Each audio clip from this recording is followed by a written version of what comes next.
오늘은 히브리어 알파벳 10번째 알파벳입니다. 요드. 숫자 값은 10입니다. 손 이라는 상형 문자에서 온 글자입니다. 편손입니다. 위쪽이 꺾인 손바닥 모양에서 왔습니다. 뜻은 사역하는 것입니다. 진리의 결과를 위한 행함의 수단으로 사용된 것으로 그 의미를 나타냅니다.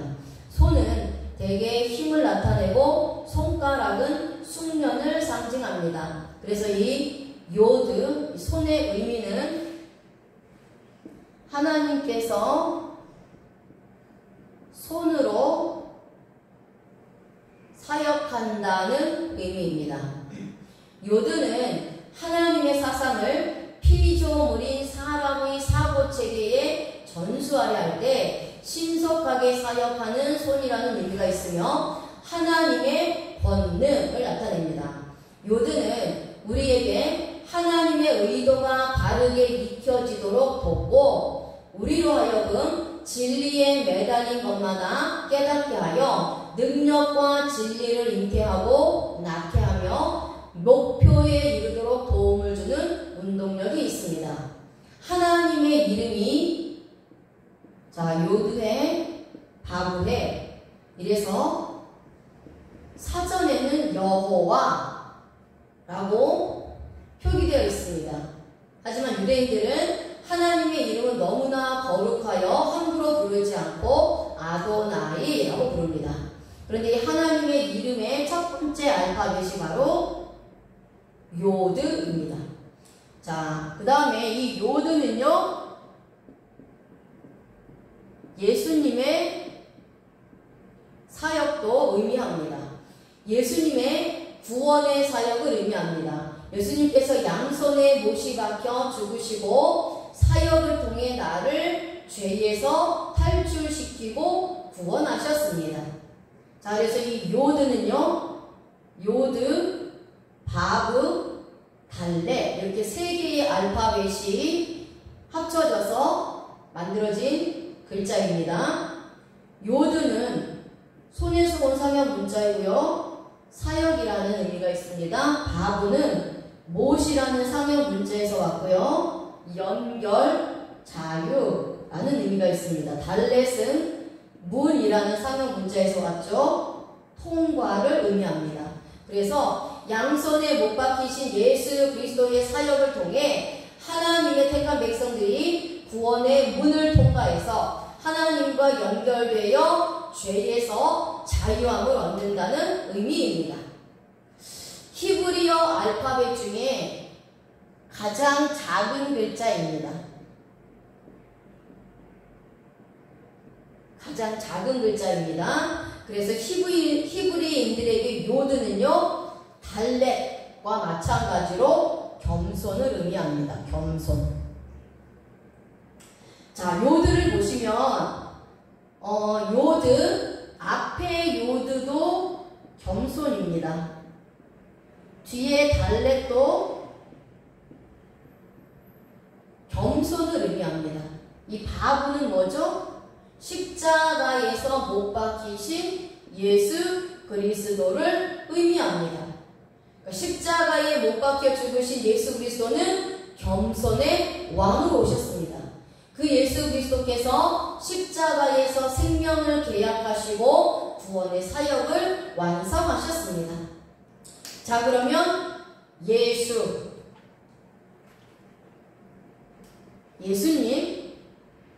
히브리어로 어떤 의미인지 보겠습니다. 예수는 예슈아입니다.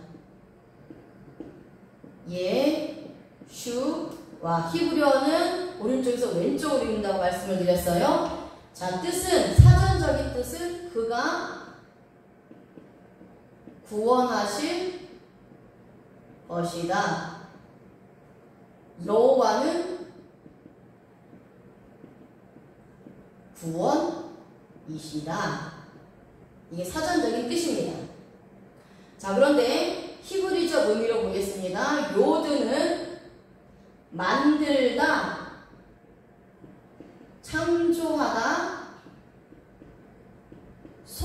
이라는 의미가 있고요. 쉬는 거룩하신 이름을 의미합니다.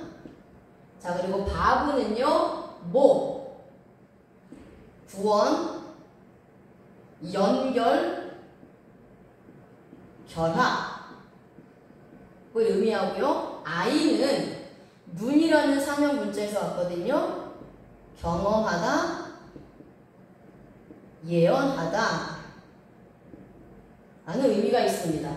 그래서 예슈아는 천지를 창조하시고 사람을 하나님의 형상대로 만드신 그 거룩하신 하나님으로 양손에 못 박혀 죽으시는 것을 친히 경험하셔서 하나님이 예언하신 대로 나를 구원하셨고 하나님과 연결시키고 결합시키신 분이라는 히브리적 의미입니다.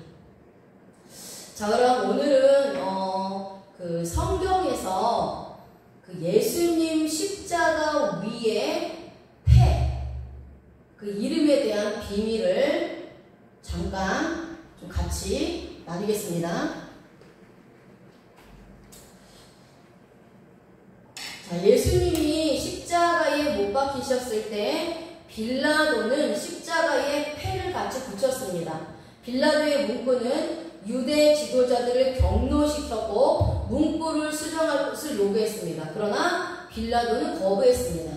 이 사건의 배경에 아주 흥미로운 사실이 숨겨져 있습니다.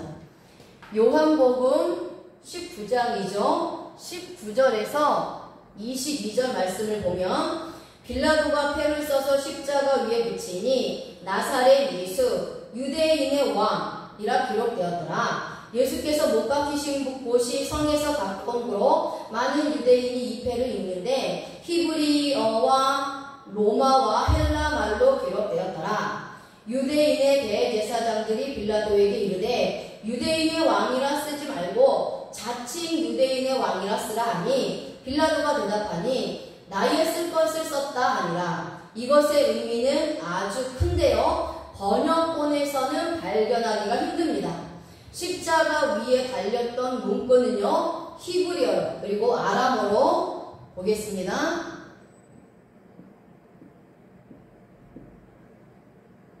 예슈와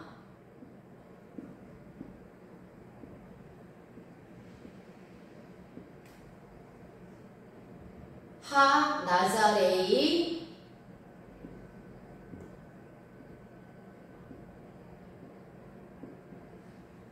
베 멜레크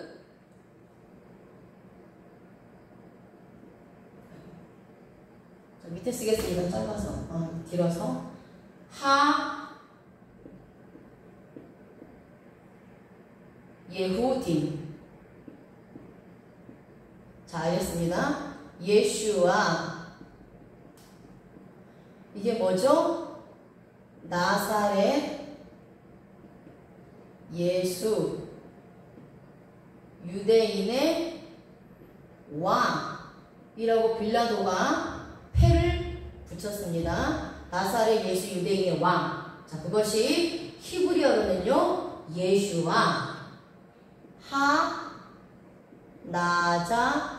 나자레이 하 나자레이 베 멜레크 하 예후팀 이렇게 씁니다. 자, 그래서 예슈아는 예수, 하 나자레이는 나사렛의, 베 멜레크가 왕입니다. 왕, 그리고 예후딤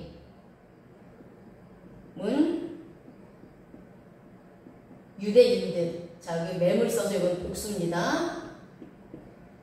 유대인들 이런 뜻입니다. 그래서 나사렛의 예수는 유대인들의 왕이다 이런 뜻입니다. 문구 각 단어의 첫 글자를 땄을 때요, 그 철자가 예호와입니다. 자, 예슈아의 첫 글자 요드, 하 나자레의 첫 글자 해, 웨 멜레크의 첫 글자 바브, 하 예우딤의 첫 글자 해입니다. 자, 아까 예호와 하나님의 이름이 뭐라고 말씀을 드렸죠? 예호와입니다. 그래서 이 첫 글자를 따서 붙이면 예호와가 된다는 거죠. 하나님의 이름인 것입니다. 그래서 나사렛 예수 유대인의 왕이란 것은 나사렛에서 태어나신 예수님은 유대인의 왕이시며 여호와 하나님이시다라는 표현입니다. 하나님께서 빌라도에게 강권적으로 역사하셔서 십자가 위에 패를 달아 이 문구를 쓰도록 하심으로 예수님께서 하나님이심을 선포하신 것입니다. 나사렛에서 무슨 선한 것이 나오겠느냐? 예수는 가난한 목수의 아들이 아니냐? 3일 만에 성전을 짓겠다니 신성모독죄라며 예수님이 하나님이심을 부인하고 조롱했던 바리새인들과 종교 지도자들에게 나사렛에서 태어난 예수가 유대인의 왕의 자손으로 태어난 메시아이며 하나님임을 직접 보여주신 것입니다. 그래서 유대 지도자들이 이 문구를 보고 경노한 것입니다. 자, 그래서 아까 말씀드렸듯이 요드는 손이라는 상형 문자에서 온 글자로 하나님께서 손으로 사역한다는 의미입니다. 하나님의 오른손이 나를 구원하신다고 하셨습니다. 손은 힘을 상징합니다. 하나님께서 권능의 손으로 모든 세상을 주관하시고 구원받을 자들을 보호하신다는 것입니다.